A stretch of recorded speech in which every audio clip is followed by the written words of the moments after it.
Welcome back. I hope that conversation was useful for you.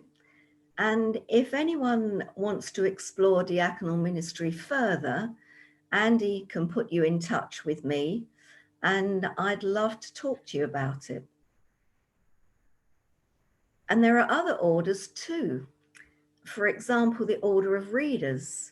When some of you were licensed as an LLM, you were admitted to the Order of Readers. That's right. In this diocese, we almost never use that language, but it's true. If you're an LLM, you are in an order. So then if diaconal ministry is this triple aspect ministry with a responsibility to encourage the church to look outwards, how do you see the role of LLMs? So in the Diocese of Chelmsford, we see LLMs as specialist adult educators. They're neither senior nor junior to clergy. They work alongside them with the bishop's license as adult educators.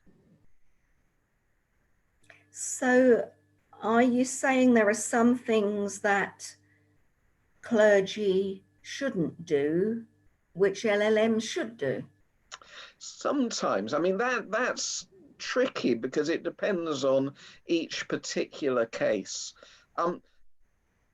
Let me mention this. A few years ago, a curate came up with the idea of a learning hub, a sort of adult education centre that was dependent on a local church, but was aiming to offer adult education in actually quite a wide range of skills for those in the area.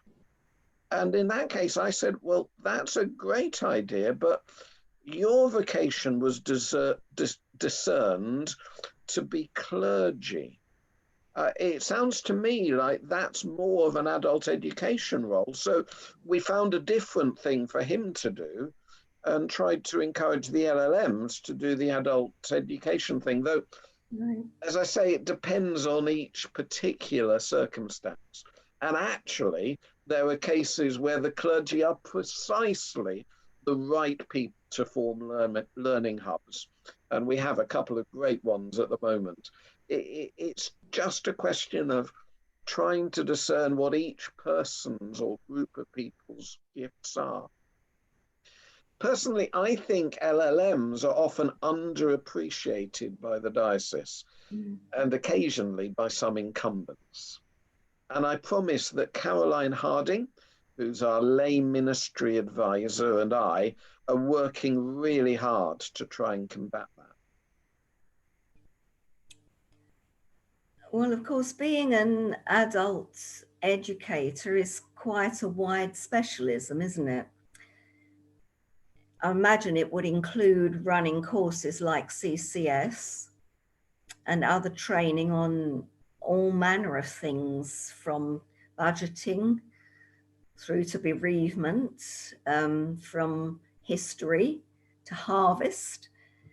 It often includes overseeing small group systems, recruiting and supervising authorized local preachers.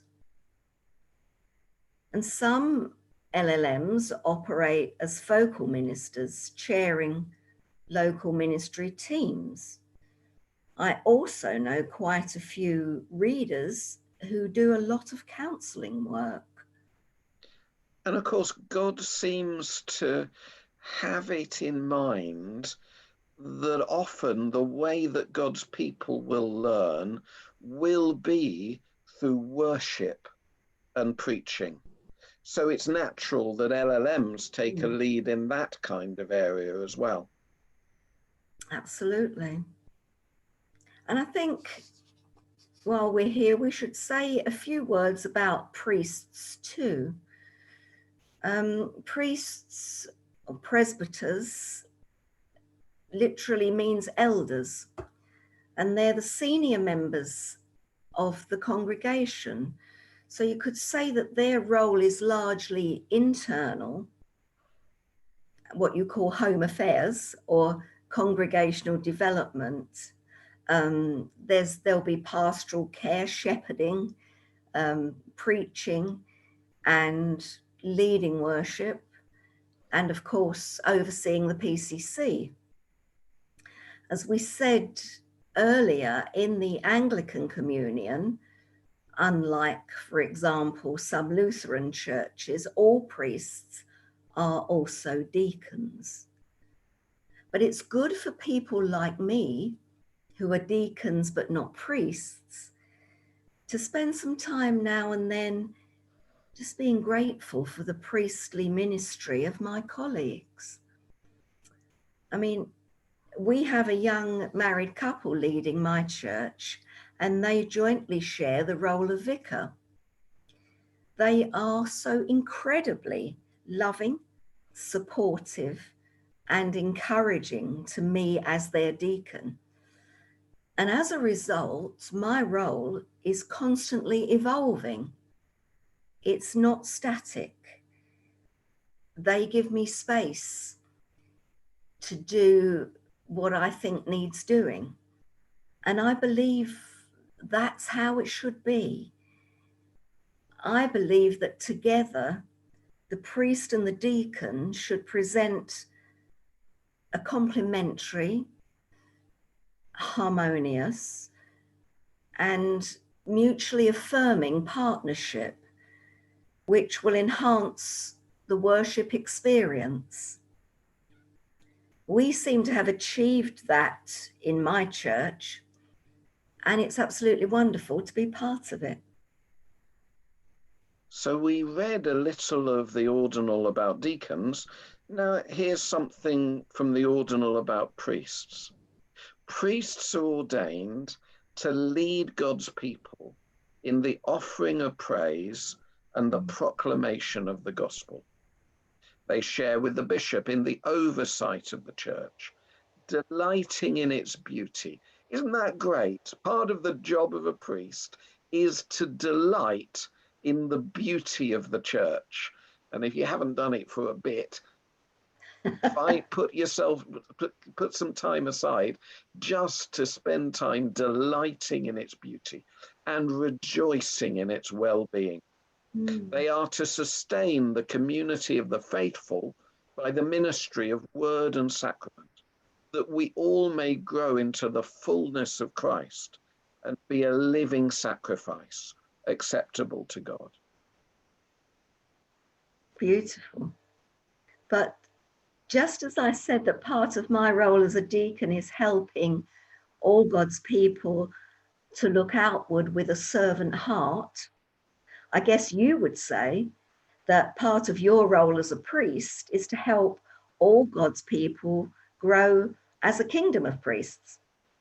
That's exactly what I'd want to say, because that is the remarkable thing about this particular religion that we're a part of, that God has decided to form a priestly people in which all the people of God have a part. Let me tell you what may seem an odd story. A few years ago, I felt really strongly that God was calling me to drive to Jewson's, the builder's merchant on the Widford roundabout, and buy a drain pipe. I don't often have that kind of weird religious experience, but I did at that point. So I bought a drain pipe, and then, of course, I spent time in prayer with God. I did not hear God speak with an audible voice. I never have. But here is the sense that I got. I think God was telling me, Andy, you're not a drain pipe, you're a reservoir. God was saying, yes, Andy, it's absolutely true that I want to bless people, and I want to bless people through you, but you are not irrelevant. Andy, I want to fill you up to overflowing, and out of the overflow of that, I want others to be blessed. I want to make you a blessing, but before I make you a blessing, I want to bless you. That's amazing. I don't think I would have answered the call to go and buy a drain fire. Amazing. Okay, well, thank you all for watching. Now we're going to break for lunch, and Bishop Peter is going to be with us at 2 o'clock for our next session. So if you want to turn off your camera and move away from the screen, that's fine. If you want to stay around and chat over lunch, that's fine too. We can even put you into breakout rooms if you'd feel that's helpful. So just let us know.